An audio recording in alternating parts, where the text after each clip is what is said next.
Hey guys, അപ്പോൾ ഇന്ന് നമ്മുടെ നോമ്പ് 12ാമത്തെ ദിവസമാണ്. എത്ര ഫാസ്റ്റായിട്ടല്ലേ നോമ്പ് കടന്നു പോകുന്നത്, വിശ്വസിക്കാനേ പറ്റുന്നില്ല. ഇനിയിപ്പോൾ വളരെ കുറച്ച് പേരിൽ എണ്ണാവുന്ന നോമ്പുകളും കൂടെ ബാക്കിയുള്ളൂ. അതൊക്കെ ഇവിടെ നിൽക്കട്ടെ, നമുക്ക് കാര്യത്തിലേക്ക് വരാം. ഇന്നപ്പോൾ നമ്മൾ നോമ്പ് തുറക്ക് സ്പെഷ്യലായിട്ട് ഉണ്ടാക്കുന്ന ഷമാം ജ്യൂസാണ്. എനിക്ക് ഭയങ്കര ഇഷ്ടമായി ഷമാം ജ്യൂസ് ഐറ്റംസ് എല്ലാം പോവും, എന്നാലും നമുക്ക് ഏറ്റവും ഇഷ്ടപ്പെട്ട കുറച്ച് ഐറ്റംസ് കാണുമല്ലോ, അതിലൊന്നാണ് ഈ ഷമാം. അങ്ങനെ നമ്മൾ നല്ല കട്ടപ്പാലും പഞ്ചസാരയും ഒക്കെ ഇട്ട് നല്ല സൂപ്പറായിട്ട് ഷമാം ജ്യൂസ് അടിച്ചെടുത്തിട്ടുണ്ട്. നോമ്പ് തുറക്കുന്നതിന് കുറേ മുമ്പേ തന്നെ അടിച്ച് ഫ്രിഡ്ജിൽ കയറ്റാറുണ്ട്, എന്നാലല്ലേ നല്ല തണുത്തിരിക്കുകയുള്ളൂ. പിന്നെ നമ്മൾ കുറച്ച് പഠിക്കാനുണ്ടായിരുന്നു, അങ്ങനെ കുറച്ച് നേരമൊക്കെ ഇരുന്ന് പഠിച്ചു.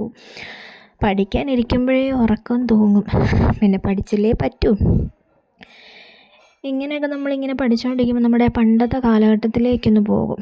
അന്നൊക്കെ എന്ത് രസമായിരുന്നല്ലേ, പഠിത്തം മാത്രമുള്ളായിരുന്നു മനസ്സിൽ.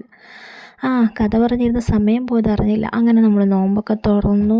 ഇന്ന് നമുക്ക് സ്നാക്സോ കാര്യങ്ങളോ ഒന്നും ഇല്ലായിരുന്നു, ജ്യൂസ് മാത്രം കുടിച്ച് നോമ്പ് തുറന്നു. പിന്നെ നമ്മളിന്ന് ഇച്ചിരി കുഴിമന്തി വാങ്ങിച്ചിട്ടുണ്ടായിരുന്നു. ഒത്തിരി നാളായി കുഴിമന്തി കഴിച്ചിട്ട്. അങ്ങനെ നമ്മൾ ഇന്നൊരു ഹെവി ഫുഡാക്കാമെന്ന് വിചാരിച്ചു. അങ്ങനെ പിന്നെ കുഴിമന്തി വാങ്ങിച്ചു. നല്ല ടേസ്റ്റുള്ളൊരു കുഴിമന്തിയായിരുന്നേ.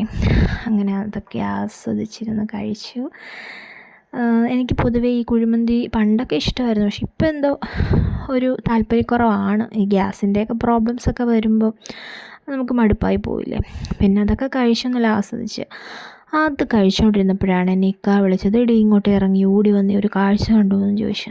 നോക്കിയപ്പോൾ വേണ്ടടാ, ജന്മശത്രുക്കളായ പൂച്ചയിലേയും തമ്മിൽ ഒടുക്കത്തെ ഫൈറ്റ്. അല്ലേ, എന്ത് ധൈര്യമാണെന്ന് നോക്കണേ എലിക്ക് പൂച്ചയുടെ മുമ്പിൽ വന്ന് നിൽക്കാൻ.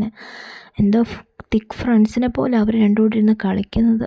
അങ്ങനെ കുറേ നേരം അത് നോക്കി ഇങ്ങനെ നിന്നു.